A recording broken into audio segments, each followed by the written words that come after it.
방학 중에 나는 한번 몇 해 전 데미안이 그의 어머니와 함께 살았던 집에 가보았다. 늙은 부인이 정원을 산책하고 있었다. 나는 그 부인에게 말을 걸었고 그녀가 그 집의 주인이라는 것을 알아냈다. 나는 데미안의 가족에 대해 물었다. 그 부인은 그들을 잘 기억하고 있었다. 그럼에도 지금 그들이 어디에 살고 있는지는 알지 못했다. 나의 흥미를 눈치챈 그 부인은 나를 집 안으로 데리고 들어가더니 가죽 표지 앨범 한 권을 찾아와서는 데미안의 어머니 사진을 보여주었다. 나는 그 여자를 거의 기억할 수가 없었다. 그러나 그 조그마한 사진을 보자 심장의 고동이 정지했다. 그것은 내 꿈의 모습이었던 것이다. 그렇다. 그 여자였다. 자기의 아들을 닮은 어머니다운 표정과 엄격한 표정을 지닌 깊은 열정을 지닌 큰 키에 거의 남자 같은 여자. 아름답고 매력적이며 아름답고 접근하기 힘들며 데몬인 동시에 어머니이며 운명인 동시에 여인인 그 여자였던 것이다. 나의 꿈의 모습이 지상에 살고 있다는 사실을 그렇게 알게 되자 엄청난 기적처럼 그것은 나를 뚫고 지나갔다. 내 운명의 표정을 지닌 부인이 있었던 것이다. 그 여자는 어디에 있는가? 어디에? 그런데 그녀가 바로 데미안의 어머니였다. 그 후 곧 나는 여행을 떠났다. 특별한 여행을. 마음 내키는 대로 끊임없이 그녀를 찾아 쉬지 않고 이곳저곳을 돌아다녔다. 그 여자를 상기하며 그 여자와 닮은 마치 뒤얽힌 꿈에서처럼 나로 하여금 그 여자를 상기하며 그 여자와 닮은 마치 뒤얽힌 꿈에서처럼 나로 하여금 낯선 도시의 골목길과 정자들을 마치 열차 속으로 끌려가게 하는 모습만을 만나는 그러한 나날이었다. 그런데 나의 탐색이 얼마나 소용없는가를 깨닫게 되는 다른 날들도 있었다. 그럴 때면 나는 어느 공원이나 호텔의 정원, 대합실에 할 일 없이 앉아 있었다. 그러고는 나의 내부를 들여다보고 그 모습을 나의 내부에서 소생시키려고 했었다. 그러나 그것도 이제는 부끄러움을 타듯 도망가기만 했다. 나는 한 번도 잠을 제대로 잘 수가 없었다. 마치 미지의 풍경 속을 달리는 기차 여행 도중 15분쯤 꾸벅꾸벅 졸 뿐이었다. 한 번은 취리히에서 어떤 여자가 나를 따라왔다. 예뻤지만 약간 뻔뻔스러운 여자였다. 나는 거의 그 여자를 거들떠 보지도 않고 그 여자가 공기이기라도 한 것처럼 계속 걸었다. 다른 여자에게 잠깐 동안이라도 관심을 보내느니 차라리 당장의 죽는 편이 나을 것 같았다. 내 운명이 나를 끌어당긴 것을 느꼈다. 그리고 그 충족의 날이 가까이 왔음을 느꼈다. 그런데 나는 그것을 스스로 이룰 수 없는 데 대한 초조함에 미칠 지경이었다. 그러다가 한 번은 정거장에서 인스부크루에서였던 것 같은데 막 떠나가는 기차의 창가에서 그 여자를 연상케 하는 모습을 보았다. 그리고 며칠 동안이나 비참함을 느꼈다. 그러더니 불현듯 그 모습이 한밤중에 꿈속에서 나타났다. 나는 내 추적의 무의미함에 부끄럽고 처량한 심장으로 눈을 뜨고는 곧장 집으로 돌아왔다. 2, 3주일 후 나는 대학에 입학했다. 만사가 나를 실망케 했다. 내가 들은 철학사 강의는 공부한 학생들의 행동과 마찬가지로 허무하고 기계적이었다. 모든 것이 너무나도 판에 박힌 것 같았고 서로가 똑같이 행동했다. 소년다운 얼굴에 상기된 쾌활함은 너무나도 암담하고 공허했고 기성품처럼 보였다. 그러나 나는 자유로웠다. 교회의 낡은 집에서 조용하고 안락하게 살면서 온종일을 단지 나를 위해서만 보냈다. 내 책상 위에는 두 서너 권의 니체가 놓여 있었다. 그와 더불어 살고 그의 영혼의 고독을 느끼고 그를 끊임없이 몰아댄 숙명을 알아채고 그와 더불어 괴로워했다. 그렇듯 가차없이 자기의 길을 걸어간 사람이 있다는 것이 기뻤다. 어느 날 저녁 늦게 나는 가을 바람을 맞으면서 시내를 걷고 있었다.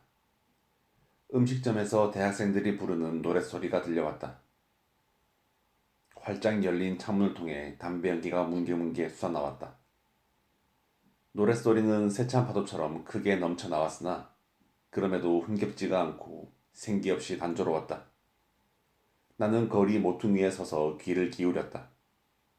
두 군데의 술집에서 정확하게 훈련된 청중의 쾌활함이 밤을 향해서 울리고 있었다. 어디를 가도 집단이 있고, 어디를 가도 모임이 있고, 어디를 가도 운명의 발산과 따스한 군중들 속으로의 도피가 있었다. 내 뒤에서 두 남자가 천천히 지나갔다. 나는 그들의 대화를 조금 들었다. 흑인 마을의 투네 집과 똑같지 않아요. 그 중 한 명이 물었다. 모든 것이 똑같네요. 문신이 아직도 유행이라지요. 보십시오. 이것이 젊은 유럽이랍니다. 그 음성이 나에게는 이상스럽게도 견고한 것처럼 들렸는데 무척 귀에 익었다. 나는 어두운 골목길에서 두 사람을 따라갔다. 그중 하나는 자그마하고 세련된 일본인이었다. 나는 가로등 아래에서 미소 띈 그의 누런 얼굴이 빛나는 것을 보았다. 그때 다른 남자가 다시 말했다. 그런데 당신네 일본도 역시 더 나을 것이라고 넣겠죠. 군중에 추종하지 않는 사람들이란 어디를 가도 드무니까요. 여기에도 그런 사람이 있긴 합니다만. 말 한마디 한마디가 즐거운 놀라움을 가지고 나에게 스며들었다. 나는 그 사람을 알고 있었던 것이다. 그것은 데미안이었다. 바람이 부는 밤에 나는 그와 일본인을 어두운 골목길을 지나 뒤따라가며 그들의 대화에 귀를 기울이고 데미안의 음성의 울림을 즐겼다. 그 음성은 옛날의 음색을 지니고 있었다. 옛날의 아름다운 안정감과 침착성을 지니고 있었으며 나를 누르는 옛날의 힘을 지니고 있었다. 이제 모든 게 잘 되었다. 그를 찾아냈으니 말이다. 교회의 거리 모퉁이에서 그 일본인은 작별을 하고 현관문을 열었다. 데미안은 그 길을 되돌아왔다. 나는 멈춰 서서 거리 한복판에서 그를 기다렸다. 두근거리는 가슴을 안고 나는 그가 똑바로 탄력 있는 걸음걸이로 나를 향해서 온 것을 보았다. 그는 갈색 비옷을 입고 가느다란 단장을 팔에 걸고 있었다. 그는 일정한 발걸음을 유지한 채로 내 앞 가까이까지 와서 모자를 벗고 결단성 있게 담은 입과 특이하게 넓은 이마를 지닌 옛날의 그 환한 얼굴을 나에게 보여주었다. 데미안! 하고 나는 불렀다. 그는 나에게 손을 내밀었다. 여기 있었군 싱클레어. 너를 기다리고 있었지. 내가 이곳에 있는 줄 알고 있었어. 확실히 알진 못했지만 그렇게 되기를 희망하고 있었지. 이렇게 마주친 건 오늘 저녁이 처음이지만 말이야. 저녁 내내 우리를 쫓아왔지. 그럼 난 줄 금방 알아차렸군. 물론이지. 넌 확실히 변하긴 했지만 그래도 여전히 표지를 달고 있으니까. 표지라니 무슨 표지? 아직 기억하고 있는지 모르겠지만 옛날 우리는 그것을 카인의 표지라 불렀지. 그것은 우리의 표지야. 넌 언제나 그것을 지니고 있었거든. 그래서 친구가 된 거고. 그런데 지금은 그것이 더 뚜렷해졌는걸. 나는 몰랐어. 아니, 알고 있었는지도 모르지. 언젠가 네 초상을 그린 적이 있었어. 데미안. 그런데 나는 그것이 나와도 닮았다는데 놀랐거든. 그것이 바로 표지였을까? 그것이 표지였지. 네가 여기 와서 좋구나. 우리 어머니도 기뻐하실 거야. 나는 깜짝 놀랐다. 네 어머니? 어머니도 여기 계셔. 하지만 나를 전혀 모르실 텐데. 아니, 어머니도 너에 관해서 알고 계셔. 네가 누군지 내가 말하지 않아도 어머니는 널 알아보실 거야. 그런데 왜 그렇게 오랫동안 아무 소식이 없었던 거야? 계속 편지를 하려고 했지만 그렇게 되지가 않았어. 얼마 전부터 널 찾아내리라는 것을 느꼈지. 난 매일 그 일을 기다리고 있었어. 그는 내 팔짱을 끼고 나와 계속 걸었다. 그의 침착함이 나의 내부에 옮아들었다. 우리는 곧 옛날처럼 짓거렸다. 학교 시절과 견진 성사 수업과 그 당시 방학 중에 있었던 그 불행했던 만남을 회상했다. 다만 우리 사이를 처음으로 밀접하게 결합해준 유대, 즉 프란츠 크로모에 대해서만은 이번에도 말이 없었다. 뜻밖에도 우리는 기이하고도 예감에 가득 찬 대화의 한복판에 들어가 있었다. 데미안과 그 일본인과의 대화를 떠올리면서 대학 생활에 관해서 이야기하고 그것과는 관련이 없는 다른 이야기들도 나누었다. 그럼에도 데미안의 말 속에서는 그것도 밀접한 관련으로 맺어졌다. 그는 유럽의 정신과 현대의 특징에 관해서 이야기했다. 어디를 가도 단합과 집단 형성이 지배하고 있으나 그 어디에도 자유와 사랑이 지배하는 곳은 없다고 그는 말했다. 학생단체와 합창단에서 국가에 이르기까지 이 모든 공동체는 강제적인 형성물이며 불안과 도피와 다옥감에서 비롯되었고 그것의 내부는 썩고 낡았으며 붕괴에 직면해 있다는 것이었다. 단합이란 데미안이 말했다. 아름다운 것이지만 우리가 가는 곳마다 번창해 있는 그런 건 전혀 단합이 아니야. 진정한 단합은 개인이 서로 알게 됨으로써 새로이 생길 거고 그것이 한동안 세계를 변화시킬 거야. 지금 단합을 빙자하고 있는 것은 단지 오합지졸에 불과한 거지. 인간들이 서로에 대해서 두려워하기 때문에 서로의 품으로 도망치는 거야.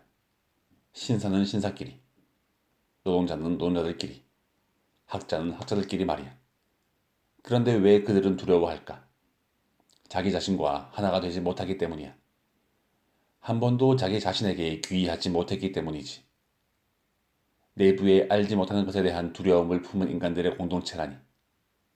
그들은 모두 자기들의 인생 법칙이 더 이상 적합하지 않다는 것과 자기들이 낡아 빠진 로마 시대의 동판법 같은 것을 쫓아서 살고 있으며 그들의 종교도 그들의 도덕도 이 모든 것들 가운데 어느 것 하나도 우리가 필요로 하는 것에 적합하지 않음을 느끼고 있지. 수백 년간. 아니 그보다 더 오랫동안 유럽은 그저 연구만 하고 공장만 세웠거든.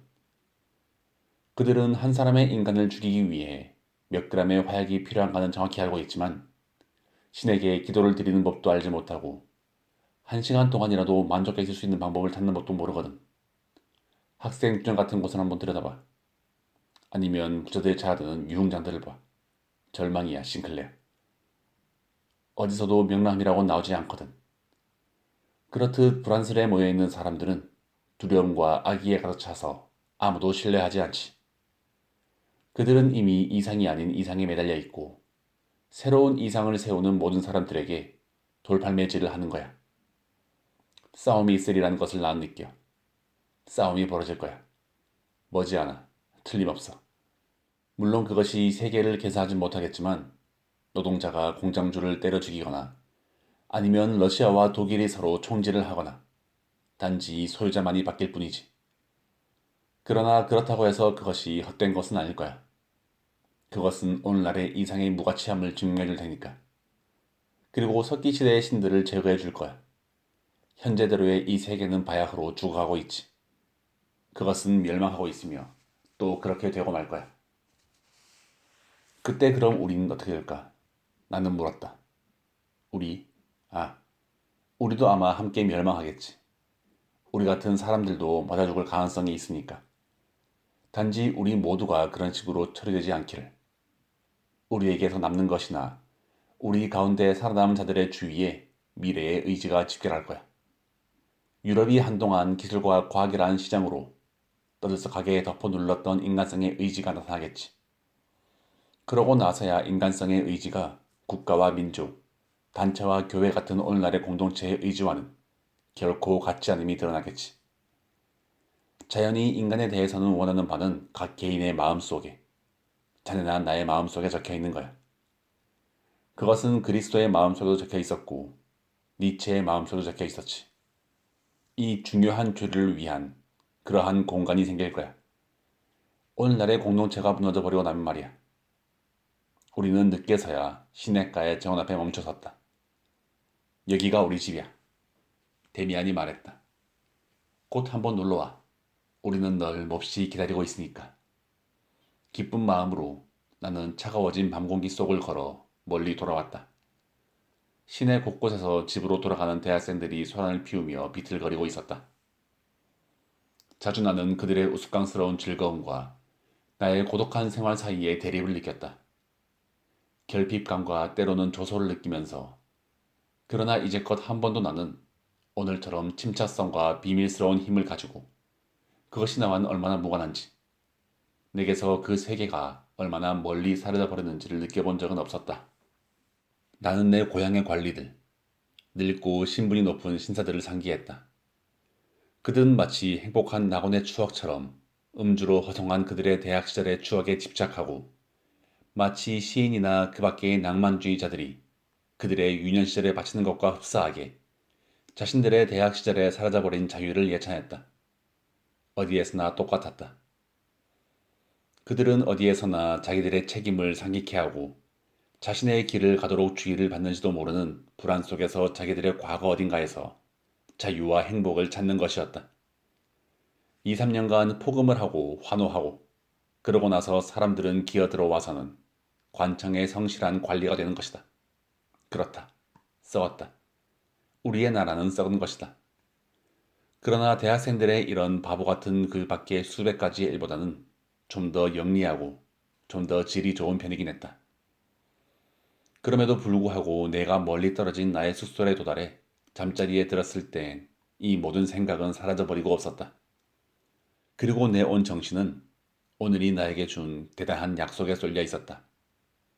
내가 원하기만 하면 내일이라도 데미안의 어머니의 얼굴을 볼 수가 있는 것이다. 대학생들의 그들의 주연을 버리거나 얼굴에 문신을 하거나 이 세상에 썩었거나 몰락이 오거나 가네. 그것이 나와 무슨 상관인가? 나는 단 한 가지. 나의 운명이 새로운 모습으로 나를 마중 나오길 기다릴 뿐이었다. 아침 늦게까지 고나게 잠을 잤다. 새로운 날이 나에게는 엄숙한 축제일로서 밝았다.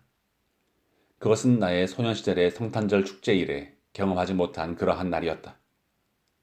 나는 내심 불안에 가득 차 있었다. 그러나 두려움은 없었다. 내게 있어 중요한 날이 밝아왔음을 나는 느꼈다. 그리고 내 주위에서 세계가 변화하고 기대에 부풀며 나와의 깊은 관련 속에서 엄숙해감을 보고 또 느꼈다. 소슬이 내리는 가을빛 또한 아름답고 고요하여 기꺼운 음악이 가득 차 있는 축제일다웠다. 생전 처음으로 외부의 세계가 나의 내부의 세계와 순수하게 어울려 화음을 내는 것이었다. 그러면 영혼의 축제일이 오고 사는 보람이 생겨나게 되는 것이다. 어떤 집도 어떤 직렬장도 골목의 어떤 얼굴도 나를 방해하지 못했다. 만사는 마땅히 그렇게 있어야 하는 것처럼 있었다. 그러나 그것은 눈에 익은 고와한 얼굴을 하고 있는 것이 아니라 기대에 차 있는 자연 바로 그것이었으며 운명을 맞아들일 준비를 경건히 하고 서 있었다. 어렸을 때는 성탄절이나 부활절 같은 대축제일의 아침에 나는 그렇게 세계를 보았다. 이 세계가 아직도 그렇게 아름다울 수 있음을 난 알지 못했다. 나의 내부에 들어가 사는 것이나 그리고 저 외부의 것에 대한 의미는 나에게서 상실되었다. 눈부신 빛깔의 상실은 불가피하게 유년 시절의 상실과 관계가 있으며 사람은 어느 정도까지는 영혼의 자유와 성인됨의 대가로서 이 사랑스러운 위감을 포기하지 않으면 안 된다고 체념하는데 나는 익숙해져 있었던 것이다. 그러나 이제 나는 이 모든 것이 단지 파묻혀 어둡게 되어 있었음에 불과하다는 것과 어린이의 행복을 포기하고 자유롭게 된 사람도 이 세계가 빛나는 것을 볼 수 있으며 어린이다운 관찰의 내적인 전율을 맛볼 수 있음을 황홀하게 인식한 것이다. 그날 밤 막스테미안과 작별을 했던 교회의 정원을 다시 보게 될 때가 왔다. 비에 젖어 잿빛으로 보이는 높다란 나무들 뒤에 밝고 아늑해 보이는 조그마한 집이 서 있었다. 커다란 유리벽 뒤에는 꽃이 핀 관목들이 있었고 빛나는 유리창 뒤에는 그림과 책이 줄지어 있는 어두운 벽이 있었다. 현관은 곧장 난방이 된 조그마한 홀과 통해 있었다. 뽀얀 앞치마에 검은 옷을 입은 말이 없는 늙은 하녀가 나를 안내하고 나의 외투를 받았다. 그 여자는 나를 홀 안에 혼자 남겨두었다. 나는 사방을 둘러보았다. 그러자 곧 나는 내 꿈의 한복판에 들어가게 되었다. 문 위에 검은 나무벽 위에 있는 검정 유리틀 속에 내가 잘 아는 그림이 걸려 있었다.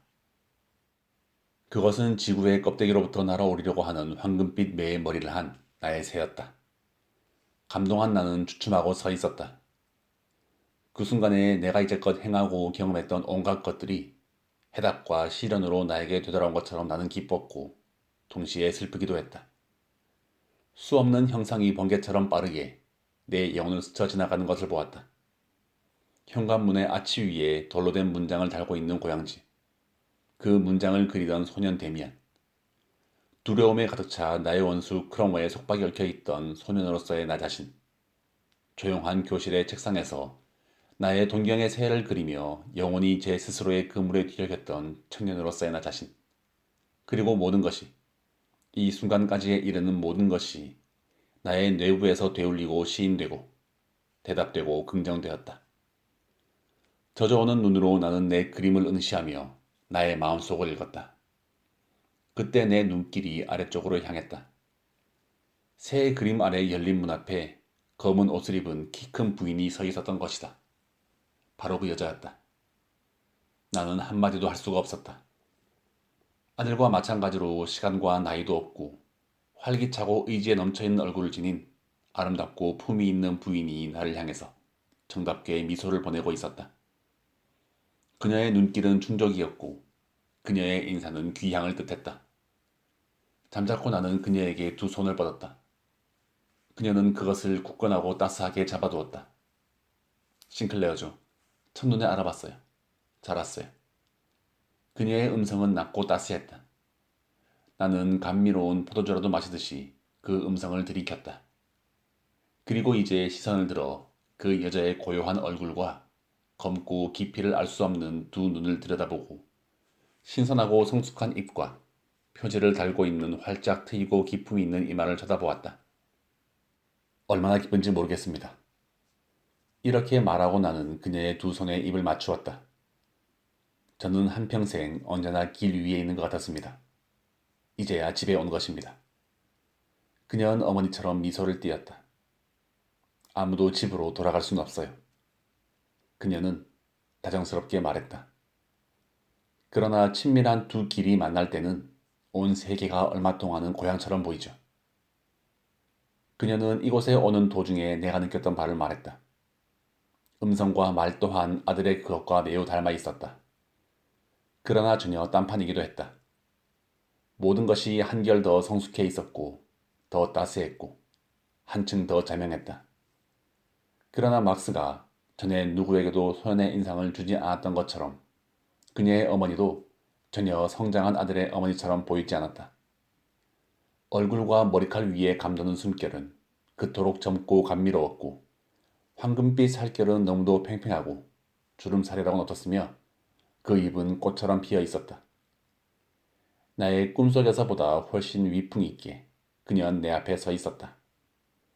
그녀 가까이에 있다는 것은 사랑의 행복이었고 그녀의 눈빛은 충족이었다. 이것이 나의 숙명이 나에게 모습을 나타낸 새로운 영상이었다. 그것은 더 이상 엄격하지도 고독하지도 않고 단지 성숙하고 기쁨에 가득 차 있었다. 나는 결심도 하지 않고 아무런 맹세도 하지 않았다. 나는 목적지에 도달한 것이다. 그곳으로부터 앞으로 나가는 길은 가까운 행복의 나무 그늘이 드리워져 있고 가까운 온갖 연락의 정원에서 식혀진 길이었다. 멀리 약속의 나라를 향해 뻗어있는 장엄한 고지에 도달한 것이다. 일이 어떻게 되어가든지 이 세상에서 이 부인을 알고 그녀의 음성을 들이마시고 그녀 가까이에서 숨쉴 수 있다는 것이 나는 행복했다.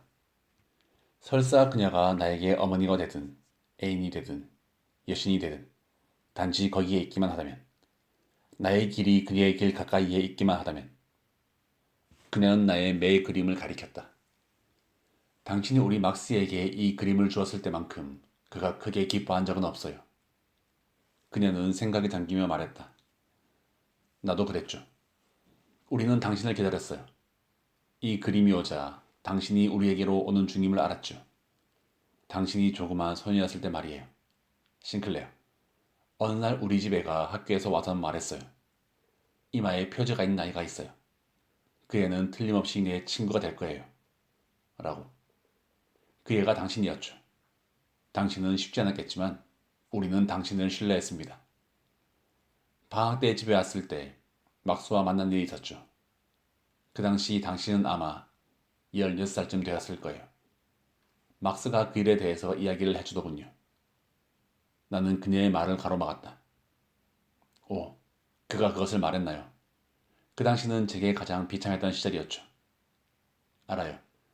막스가 나에게 지금 싱클레어는 최대의 곤란에 당면해 있다고 말하더군요. 그는 또다시 협동체 속으로 도망치려고 애쓰고 있으며 심지어는 술집의 단골 손님이 되기까지 했다고. 하지만 성공하지는 못할 거라고 했죠. 그의 표지가 가려져 있긴 했지만 그것이 아무도 모르게 그를 불태우고 있으니까 그렇다고 했어요. 그렇지 않나요? 물론 그랬습니다. 틀림없이요. 그 후 저는 베아트리체를 발견하고 그러고 나서 마침내는 지도자 하나가 저에게 찾아들었죠. 피스토리우스라는 사람이었어요. 그때야 비로소 왜 저의 소년 시절이 그렇듯 막스에 결부되었는가, 왜 제가 그에게서 벗어날 수 없는가가 명백해졌던 것입니다. 아주머니, 아니 어머니, 저는 그 당시 때때로 타살을 하지 않으면 안 되겠다고 믿었습니다. 누구에게나 그 길은 그렇게 어려운 것인가요? 그녀가 손으로 나의 머리를 공기처럼 가볍게 싸듬어 주었다. 태어난다는 것은 언제나 어려운 일이죠. 새도 알에서 나오기 위해 애쓰죠. 돌이켜 생각해보고 그리고 물어봐요. 대체 그 길이 왜 그렇게 어려운 것이었을까? 그저 어렵기만 하던가. 그것이 또한 아름답지는 않았던가 하고요. 당신은 보다 더 아름답고 보다 더 쉬운 길을 알고 있었던가요? 나는 머리를 절레절레 저었다. 어려웠습니다. 나는 꿈을 꾸듯 말했다. 꿈이 오기까지는 어려웠습니다. 그녀는 머리를 끄덕이고 나를 뚫어지게 쳐다보았다. 그래요. 사람이란 자기의 꿈을 발견해야 되는 거예요. 그러면 길은 쉬워져요. 하지만 영속적인 꿈이란 존재하지 않아요. 새로운 꿈이 모든 꿈과 바뀌는 거죠. 그리고 어떤 꿈에도 집착하려고 해서는 안 돼요. 나는 매우 놀랐다. 그것은 경고였을까?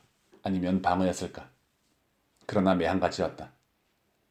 나는 그녀에 의해 인도받고 목적 같은 건 묻지 않으려는 각오가 되어 있었기 때문에 저는 모르겠는데요. 나는 말했다. 얼마나 오랫동안 나의 꿈이 계속될 것인지를요. 저는 그것이 영원하기를 바랍니다.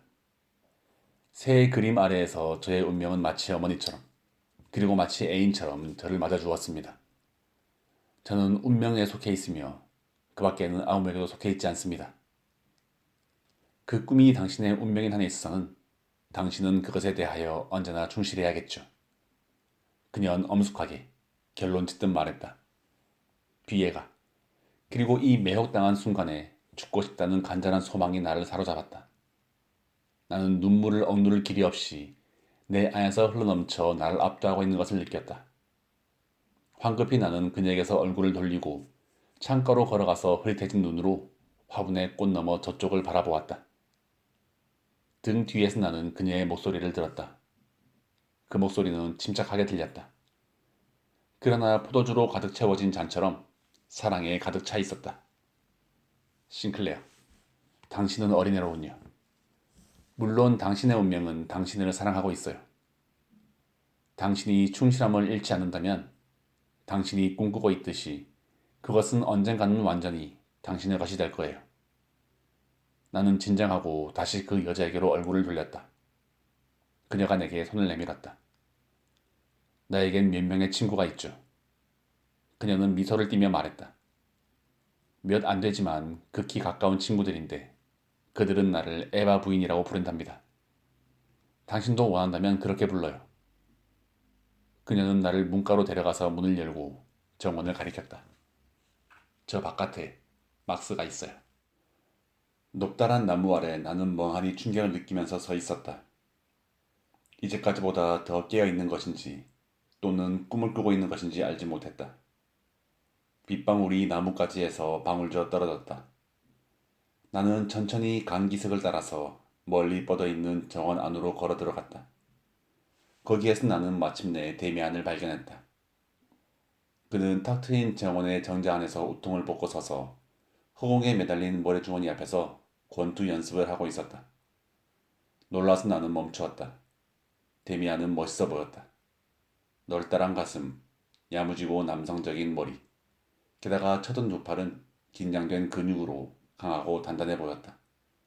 그리고 허리와 어깨와 팔의 관절에서 흐르는 샘물처럼 근육이 꿈틀거렸다. 데미안! 하고 나는 그를 불렀다. 거기에서 뭐하고 있어? 그는 유쾌하게 웃었다. 연습을 하고 있지. 그 조그만 일본인하고 씨름을 한 판 하기로 했거든. 그 녀석 고양이처럼 날쌔고 그만큼 빈틈이 없단 말이야. 그러나 나를 어떻게 하진 못할걸. 그에게 갚아주어야 할 사소한 굴욕적인 일이 있었지. 그는 속옷과 윗도리를 걸쳤다.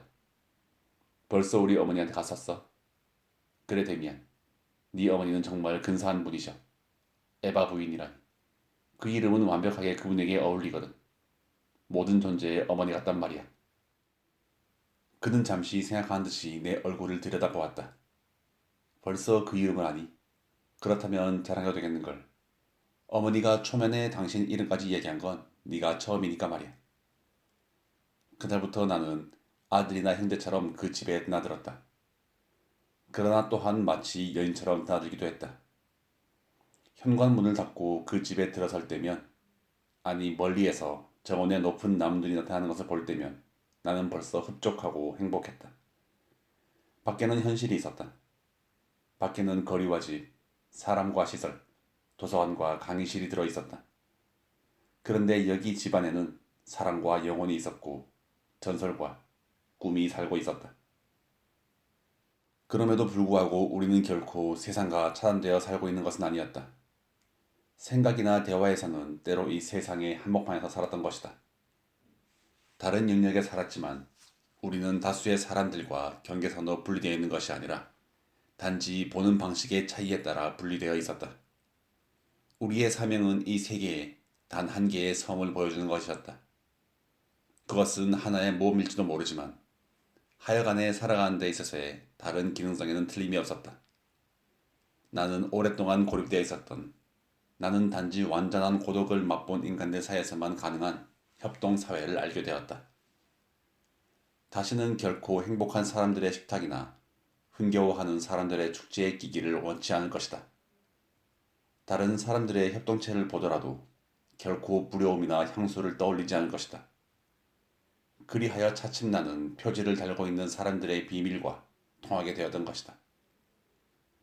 표지를 지니고 있는 우리는 세상의 눈에 이상스럽다든가 미쳤다든가 위험스럽다고 여겨질지도 모른다. 우리는 각성한 자 혹은 각성하고 있는 자들이다. 그리고 우리의 노력은 갈수록 완전해지는 각성으로 옮아가지만 그 반면 다른 사람들의 노력과 행복의 탐구는 그들의 의견, 그들의 이상과 의무, 그들의 생활과 행복을 군중의 그것과 점점 더 밀접하게 결부시키는 대로 옮아가는 것이다. 그곳에도 노력은 있고 그곳에도 힘과 위대성은 있다. 그러나 우리의 의견에 의하면 우리 표제를 지닌 자들은 새로운 것, 고립된 것, 그리고 미래의 것으로 향하는 자연의 의지를 제시하는 데 반해서 다른 자들은 완고한 의지 속에서 살고 있다는 것이다. 그들에게 있어서 인류란 유지되고 보호받아야 되는 완성된 그 무엇이었다. 그에 반해 우리에게 있어서 인류란 우리가 모두 그것을 향한 도중에 있고 그 모습을 아는 사람이라고는 없으며 그 법칙이 적혀 있는 곳은 아무데도 없는 아득한 먼 미래인 것이다. 에바 부인과 막스와 나 말고도 여러 종류의 탐구자들이 가깝게 혹은 멀게 우리 모임에 속해 있었다. 그들 대부분은 색다른 길을 걸어가며 개별적인 목적을 지향하는 독특한 의견과 의무에 집착하고 있었다. 그들 중에는 점성술가와 카발라 학파, 톨스토이 백작의 신봉자까지 있었고 섬세하고 수줍어하며 상처 입기 쉬운 사람들과 새로운 교파의 신봉자들, 인도풍의 구도자와 채식주의자 등이 있었다. 이 모든 사람들과 우리는 서로의 비밀스러운 꿈을 존중한다는 것 말고는 정신적으로 아무런 공통점도 가지고 있지 않았다. 몇몇 사람들은 우리와 좀 더 가까웠는데 그들은 과거의 신과 새로운 소망에 대한 인류의 탐구를 추적했기 때문에 그들의 연구는 때로 피스토리우스의 그것을 상기시켜 주었다. 그들은 서역들을 가져와 고대 언어의 원서를 번역해주고 고대의 상징과 의식의 도회를 보여주며 이제까지 인간이 소유했던 이상이란 모두가 무의식적인 영혼의 꿈과 인류가 손으로 더듬으면서 미래의 가능성의 예감을 추구한 꿈으로 구성되어 있음을 가르쳐 주었다. 이렇게 해서 우리는 고대 세계의 1000개의 머리를 지닌 경이로운 신들로부터 기독교로의 개종에 이르는 신의 역사를 더듬어 내려왔다. 고독하고 경건한 사람들의 고해와 민족에서 민족으로 옮아가는 종교의 변천을 우리는 알게 되었다. 그리고 우리가 수집한 모든 것에서 우리 시대와 현대 유럽에 대한 비평이 나왔다. 우리는 엄청난 노력으로 강력하고 새로운 무언가를 만들어냈으나 마침내는 극심한 정신의 황폐화에 빠지고 만 것이다. 유럽은 온 세계를 얻었지만 그로 인해 자기의 혼을 잃어버린 것이다. 여기에도 또한 일정한 희망과 구제로운 신자와 고해자가 있었다. 유럽을 개종시키려고 하는 불교도들이 있는가 하면 톨스토이 신봉자와 그 밖의 종파들이 있었다. 우리의 작은 모임은 귀를 기울였지만 그 어느 것도 상징 이외의 다른 것으로서 받아들이진 않았다. 미래에 대한 염려는 우리 표제를 지닌 자들의 책임이 아니었다. 우리는 모든 교파와 구제로는 이미 죽어 있고 쓸모가 없는 거라고 생각했다. 그리하여 우리는 각자가 완전한 자기 자신이 되고 자기의 내부에서 작용하는 자연의 싹을 뒤따르며 불확실한 미래가 초래할지 모르는 온갖 일에 대하여 준비를 갖추고 있음을 발견하면서 사는 것만 의무와 운명으로 느꼈다. 왜냐하면 새로운 탄생과 현대의 붕괴가 가까워왔다는 것은 우리 모두의 마음속에서는 분명한 일이었기 때문이다. 데미안은 여러 번 나에게 말했다. 무엇이 올 것인가는 짐작할 수가 없어. 유럽의 영혼은 무한히 오랫동안 쇠사슬에 매어져 있는 짐승이란 말이야. 그것이 해방되었을 때 그 최초의 행동은 칭찬할 만한 것이 못 될 것이야. 그러나 이제까지 그렇게도 오랫동안 계속 기만당하고 바위되었던 영혼이 진정한 고난이 백일하에 드러나기만 한다면 우리가 가야 할 길이 지름길이든 돌아가는 길이든 그건 중요하지 않아. 그때가 되면 우리의 날인 거야. 세상 사람들은 지도자나 새로운 입법자로서가 아니라 오히려 의지자로서 운명이 부르는 곳이라면 함께 가서 그곳에 서 있을 각오가 되어 있는 그런 사람으로서 우리를 필요로 하게 될 거야. 봐. 만일 자신들의 이상이 위협을 받는다면 모든 사람들은 믿을 수 없을 만한 짓도 충분히 해낼 수 있게 돼. 그러나 새로운 이상이 새롭고 위험스러우며 무시무시한 성장의 움직임이 노크할 때에 거기에 있는 사람은 아무도 없지. 그때 거기에 있다가 함께 가는 소수의 사람들이 바로 우리가 될 거야. 그러기 위해 우리에게 표제가 찍혀 있는 것이니까. 공포와 증오를 일으켜 그 당시의 인류를 좁은 전원시의 세계에서 위험한 넓은 세계로 몰아가기 위해 카인의 표제를 가지고 있었던 것처럼 인류의 여정에 영향을 끼친 사람들은 모두 하나같이 운명에 대해 준비하고 있었기 때문에 유능하고 활동적이었던 거야. 그것은 모세와 부처에게도 적용되고 나폴레옹과 비스마르크에게도 적용되지. 어떤 흐름에 봉사하는가, 어떤 극에 의하여 지배를 받는가 하는 것은 자기의 선택 범위를 벗어난 일이거든. 만일 비스마르크가 사회 민주주의자들을 이해하고 그들과 생각을 같이 했다면 그는 영리한 지배자는 될 수 있었을지 몰라도 운명의 인물은 아니었을 거야. 나폴레옹도, 카이사르도, 로욜라도, 다른 모든 사람들도 마찬가지야. 그것을 언제나 생물학적이며 진화론적으로 생각해야 되는 것이지. 지구 표면상의 변혁이 수서 동물을 육지로, 육서 동물을 수중에 투입했을 때 전대 미문의 새로운 일을 수행하고 새롭게 적응하여 자기들의 종족을 구한 것에서 운명에 대한 준비의 표현들을 우리는 볼 수 있지.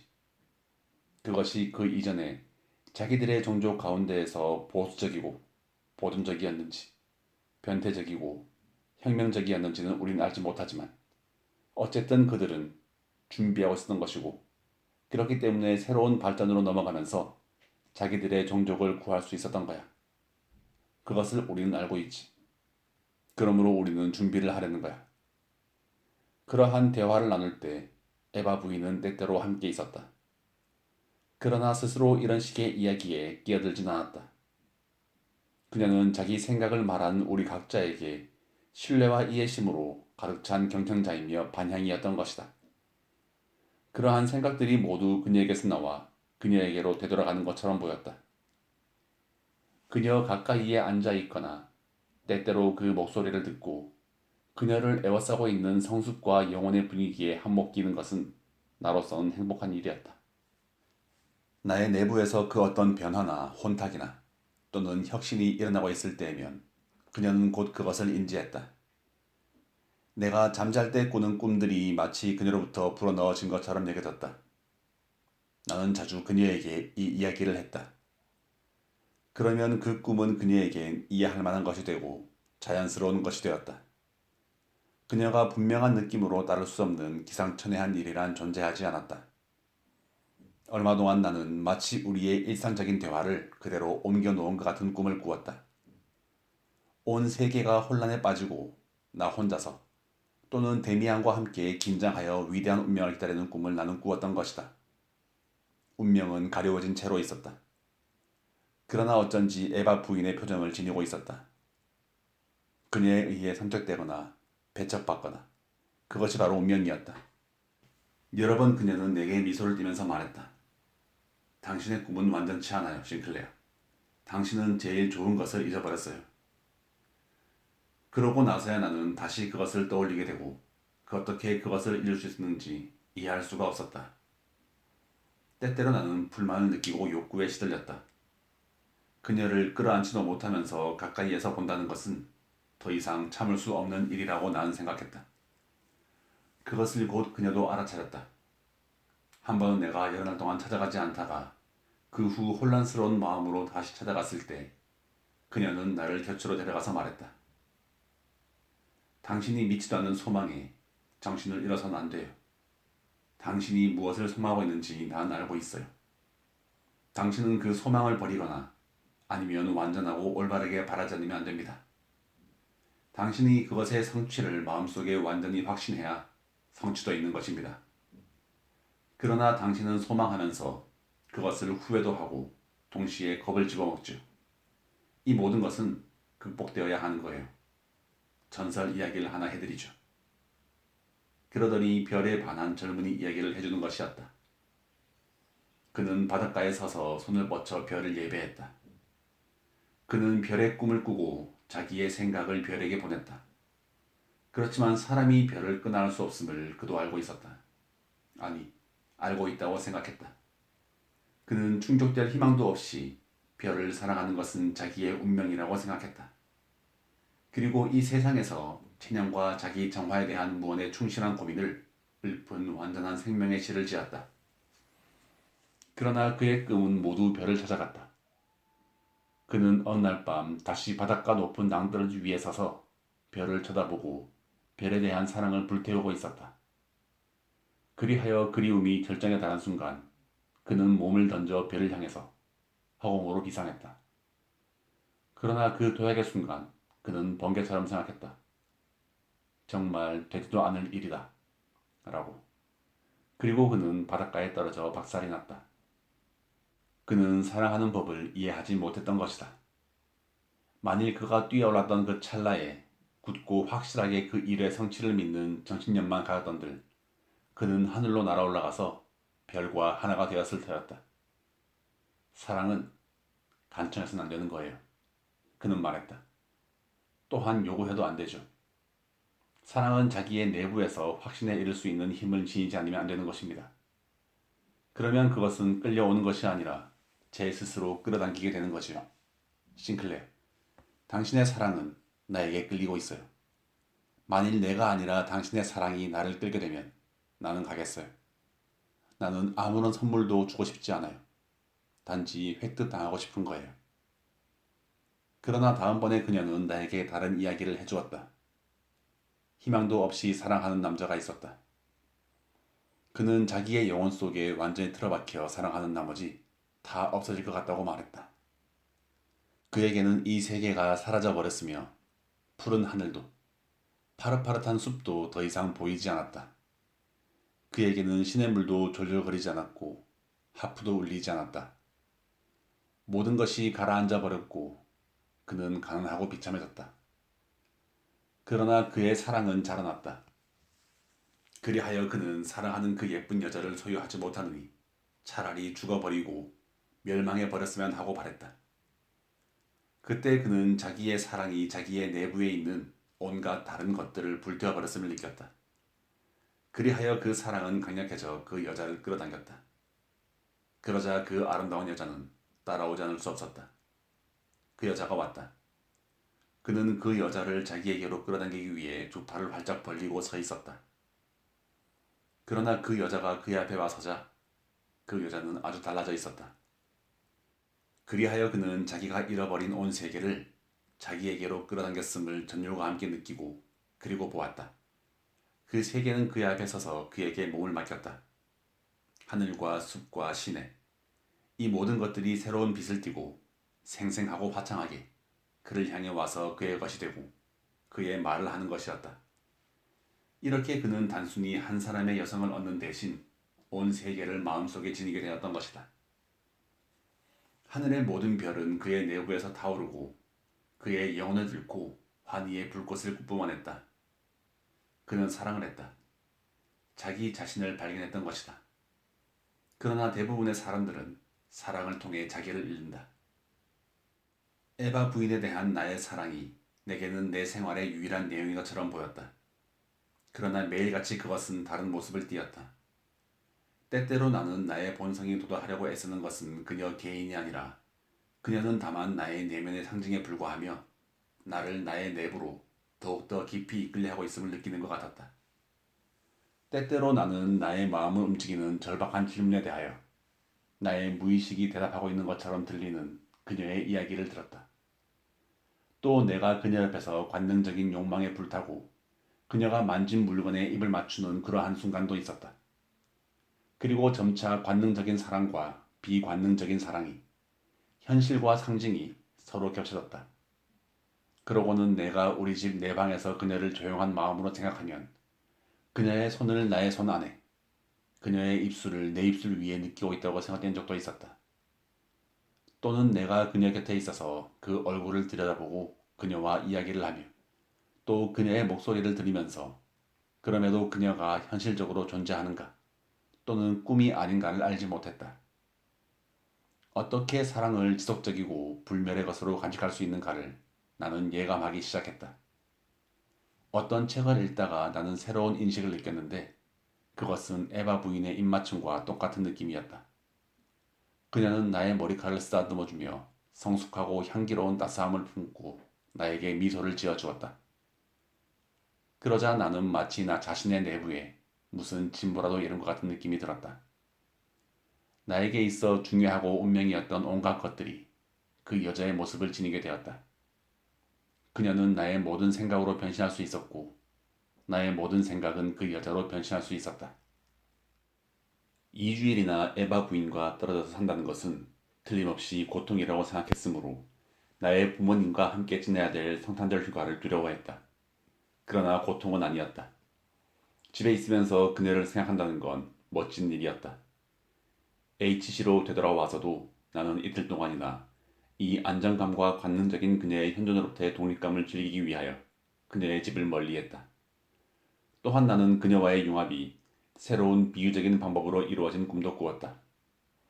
그녀는 내가 용서스쳐 흘러 들어가는 바다였다. 그녀는 별이었고 나 자신도 별이 되어 그녀에게로 가고 있었다. 그리고 우리는 서로 만났고 서로 끌리고 있음을 느꼈으며 함께 있으면서 소리가 울리는 원을 그리며 서로의 주위를 영원토록 행복하게 돌았다. 내가 다시 그녀를 방문했을 때 나는 이 꿈에 대해 이야기했다. 아름답군요. 그녀는 조용히 말하는 것이었다. 그것이 진실이 되도록 하세요. 이른 봄철에 내가 결코 잊을 수 없는 날이 왔다. 나는 홀에 들어갔다. 창문 하나가 열려 있었고 훈훈한 바람이 하하신스의 무거운 향기를 방 안으로 휘몰아 넣었다. 아무것도 보이지 않아 계단을 올라서 막스데미안의 서재로 갔다. 가볍게 문을 두드리고 언제나처럼 그의 대답도 기다리지 않고 들어섰다. 방은 어두웠다. 커튼이 모두 드리워져 있었다. 막스가 화학시험실로 꾸며놓은 조그만 옆방으로 가는 문이 열려 있었다. 그곳으로부터 목구름을 통해서 비치는 밝고 뽀얀 봄 햇살이 들어오고 있었다. 나는 아무도 없다고 생각했다. 그래서 한쪽 커튼을 젖혔다. 그런데 커튼이 드리워진 창문 가까이에 데미안이 의자 위에 이상하게 변한 채로 웅크리고 앉아있는 것이었다. 그러자 마치 성광처럼 언젠가 이런 일을 본 적이 있었다. 하는 느낌이 뇌리를 스치고 지나갔다. 그는 두 팔을 까딱도 하지 않고 내려뜨리고 두 손은 무릎 위에 올려놓고 있었다. 두 눈을 크게 뜨고 약간 앞으로 숙인 그의 얼굴은 생기가 없고 무감각했다. 눈방울에는 조그맣게 반짝이는 빛의 반사가 마치 한 조각의 유리처럼 생기 없이 번득이고 있었다. 창백한 얼굴은 자기 가운데 참잠해 있었으며 몸서리 쳐지는 마비 상태 이외에는 아무런 다른 표정도 없었다. 그것은 마치 사원의 현관에 있는 태고적 짐승의 가면처럼 보였다. 그는 숨을 쉬지 않는 것처럼 보였다. 추억이 되살아나 나는 몸을 떨었다. 수년 전 내가 아직 조그만 아이였을 때 이미 나는 이와 똑같은 그를 한번 본 적이 있었다. 그렇게 그의 두 눈은 내부를 응시하고 있었다. 그렇게 그의 두 손은 생기 없이 나란히 놓여 있었고 파리 한 마리가 그의 얼굴 위를 기어다니고 있었다. 6년 전인가 그때에도 그는 꼭 지금만큼 나이 먹고 지금만큼 시간을 초월해 보였었다. 얼굴에 있는 주름살 하나도 오늘과 틀리지 않았다. 공포감에 사로잡혀 조용히 방에서 나와 계단을 내려갔다. 홀에서 에바 부인을 만났다. 그녀는 창백하고 피곤해 보였다. 그녀에게서 본 적이 없는 모습이었다. 그림자가 창문을 스쳐 지나갔다. 눈부신 하얀 햇빛이 호련히 사라져버렸다. 막스한테 갔었어요. 나는 성급하게 소곤댔다. 무슨 일이 일어났나요? 그가 잠을 자는지 아니면 무엇에 몰두하고 있는지 저는 모르겠어요. 전에도 한번 그렇게 하고 있는 그를 본 적이 있어요. 그 애를 깨우진 않았겠죠. 난 황급히 물었다. 아니요. 내가 들어간 소리를 듣지 못했어요. 저는 곧 되돌아 나왔고요. 에바 부인, 무슨 일이 일어나는지 말씀해 주시겠어요? 그녀는 손등으로 이마를 쓰다듬었다. 걱정 말아요, 싱클레어. 아무 일도 없으니까. 그 애는 명상에 잠겨 있는 거예요. 오래 끌진 않을 거예요. 그녀는 일어섰다. 그러고는 막 비가 내리기 시작했는데도 정원으로 나갔다. 함께 가서는 안 된다고 느꼈다. 그래서 나는 홀에서 이리저리 왔다 갔다 하며 혼미할 정도의 향기를 풍기는 하신스의 냄새를 맡고 문 위에 걸린 나의 새 그림을 쳐다보고 오늘 아침 이 집을 가득 채우고 있는 이상스러운 그림자를 답답하게 느끼면서 호흡했다. 무엇일까? 무슨 일이 일어났을까? 에바 부인은 곧 돌아왔다. 빗방울이 까만 머리칼에 방울져 있었다. 그녀는 자신의 안락 의자에 앉았다. 피곤함이 그녀의 온몸에 깃들어 있었다. 나는 그녀 곁으로 가서 그녀 위에 몸을 굽히고 머리칼에 맺힌 물방울에 입을 맞추었다. 그녀의 두 눈은 맑고 고요했다. 그러나 그 물방울은 나에겐 눈물 같은 맛이 났다. 그에게 가보고 올까요? 나는 속삭이면서 물었다.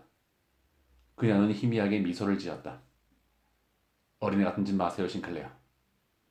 그녀는 자기 자신의 마음속에 깃들인 마력을 깨뜨리라는 듯이 크게 나무랐다. 지금은 가세요. 그리고 나중에 다시 오세요. 나는 지금 당신과 이야기를 할 수가 없어요. 나는 그곳을 나와 집과 시가지를 지나 산으로 달려갔다. 비스듬히 내리는 가느다란 비가 나를 향해 떨어졌다. 구름은 무거운 압박을 받으며 겁을 집어먹고 있는 듯이 낮게 내려앉은 채로 흘러가고 있었다. 아래쪽에는 바람이 거의 불지 않았다. 그러나 높은 곳에서는 폭풍이 불고 있는 것 같았다. 때때로 잠시 동안 태양이 강철 같은 잿빛 구름 사이에서 창백하게 또는 눈부시게 얼굴을 내밀곤 했다. 그때 하늘에는 뭉게뭉게 누런 구름이 흘러갔다. 그 구름이 잿빛벽에 걸리고 몇 초 동안 바람이 이 누런 구름과 푸른 하늘로 한 개의 상을, 한 마리의 굉장히 큰 새를 만들었다. 이 새는 이 푸른 혼돈으로부터 뛰쳐나와서는 훨훨 날개짓을 하면서 하늘로 사라져 버렸다. 그러고 나서 폭풍이 부는 소리가 들리더니 비가 우박과 뒤섞여 떨어졌다. 짧지만 엄청나게 무서운 소리로 울리는 천둥이 빛발에 얻어맞은 풍경 위에서 우르릉거렸다. 그러고는 곧 다시 햇살이 새어나오고 갈색의 숲 너머 가까운 산 위에 창백한 눈이 어슴푸레 비현실적으로 빛나고 있었다. 몇 시간 뒤 내가 물처가 되어 돌아오자 데미안이 직접 현관문을 열어주었다. 그는 자기 방으로 나를 데리고 올라갔다. 실험실에는 가스불이 타고 있었고 종이가 사방에 흩어져 있었다. 일을 하고 있던 것처럼 보였다. 앉아. 그는 권했다. 피곤할 거야. 지긋지긋한 날씨였지. 바깥에서 몹시 헤맨 모양이군. 곧 차를 가져올 거야. 오늘 무언가가 시작되었어. 나는 주저하면서 말했다. 그저 평범한 뇌우가 아닌 것 같아. 그는 무엇인가를 찾아내려는 것처럼 나를 쳐다보았다. 뭘 봤어? 구름 속에서 잠깐 동안 한 개의 상을 똑똑히 보았지. 무슨 상을? 한 마리 새였어. 금에? 그것이었어. 네 꿈의 새 말이야. 응, 내 매였어. 노랗고 굉장히 컸지. 검푸른 하늘로 날아가 버렸어. 데미안은 깊이 한숨을 내쉬었다. 문을 두드리는 소리가 났다. 늙은 하녀가 차를 가져왔다. 자, 싱클레어, 들어봐. 네가 그 새를 우연히 보았다고는 생각되지 않는 걸. 우연히? 그런 것을 우연히 볼 수가 있을까? 좋아, 볼 수 없지. 그것은 뭔가를 의미하고 있을 거야. 무엇을 의미하는지 알겠니? 아니, 나는 그저 그것이 동료를, 운명 속의 한 발자국을 딴다고 느낄 뿐이야. 나는 그것이 우리 모두와 관계가 있다고 믿어. 그는 성급히 이리저리 왔다 갔다 했다. 운명 속의 한 발자국이라고. 그는 크게 소리쳤다. 똑같은 것을 나도 지난 밤에 꿈꾸었어. 그리고 어머니도 어제 똑같은 예감을 느꼈다는 거야. 나는 사다리를 타고 어떤 나무 줄기거나 탑으로 보이는 곳으로 올라가는 꿈을 꾸었어. 위에 올라가 보니까 아래로 널따란 평야가 펼쳐져 있었는데 온 나라나 도시나 마을 할 것 없이 불타고 있는 것을 보았지. 난 아직 전부를 이야기할 수는 없어. 아직도 모든 것이 나에게 뚜렷하진 않으니까. 그 꿈을 너와 관련해서 해석하는 거야? 나는 물었다. 나와 관련해서? 그야 물론이지. 자기와 관계없는 꿈을 꾸는 사람은 아무도 없는 법이거든. 그렇지만 그 꿈은 나 혼자만 관련된 것은 아니야. 거기에 대해선 네가 오라. 나는 자신의 영혼의 동료를 보여주는 꿈과 매우 드물지만 온 인류의 운명을 암시해주는 꿈을 매우 정확하게 구별하지. 그러한 꿈들은 드물게 꾸게 되는데 그것이 예언이었고 또 실현되었다고 말할 수 있는 그런 꿈은 한 번도 꿔본 적이 없어. 해석은 너무 애매하지. 다만 나에게만 관련된 것이 아닌 어떤 꿈을 내가 꾸었다는 것만 확실히 알고 있지. 다시 말하면 그 꿈은 내가 과거에 꾸었고 지금도 기억되고 있는 옛날의 다른 꿈에 속해 있는 거야. 이 꿈들은 싱클레어. 벌써 너에게 이야기했지만 그것들에게서 내가 예감을 얻고 있는 그러한 꿈들이란 말이야. 우리의 세계가 정말로 썩어 있다는 사실을 우리는 알고 있지만 그것만으로 우리들의 멸망이나 또는 그와 같은 일을 예언할 근거가 될 수 없어. 하지만 나는 여러 해 전부터 구세계의 붕괴가 다가오고 있다고 결론 지을 만한 꿈을 꾸어왔어. 그것은 처음엔 아주 약하고 희미한 예감이었지만 갈수록 뚜렷하고 강해졌어. 아직도 나는 나와도 관계가 있는 무언가 크고 무서운 것이 가까이 다가오고 있다는 것 이외에는 아무것도 모르겠어. 싱클레어, 우리가 누차 얘기했던 것을 경험하게 될 거야. 이 세계는 스스로 혁신하려 하고 있어. 죽음의 냄새가 나. 죽음 없이는 어떠한 새로운 것도 올 수 없으니까. 그것은 내가 생각하던 것보다 한층 몸처리 찾은 일이야. 깜짝 놀라서 나는 그를 물끄러미 바라보았다. 네 꿈의 나머지를 이야기할 수 없겠어. 나는 수줍은 듯이 부탁했다. 그는 머리를 절레절레 저었다. 안 돼. 문이 열리고 에바 부인이 들어왔다. 여기 같이 있었구나. 설마 슬퍼하고 있는 건 아니겠지. 그녀는 싱싱해져서 이제는 전혀 피곤해 보이지 않았다. 데미안은 어머니에게로 미소를 지어 보였다. 그녀는 겁에 질린 아이들에게로 오는 어머니처럼 우리에게로 왔다. 우리는 슬퍼하고 있는 게 아니에요, 어머니. 그저 이 새로운 표지에 대해 이야기를 좀 했죠. 그렇지만 거기엔 역시 아무것도 없네요. 오려고 하는 것은 갑자기 오겠죠. 그러면 우리는 알 필요가 있는 것을 듣게 되겠죠. 나는 기분이 나빴다. 그래서인지 작별을 하고 혼자서 홀을 지나갈 때 하신스의 향기가 시체 냄새처럼 느껴졌다. 하나의 그림자가 우리 위에 드리워졌던 것이다.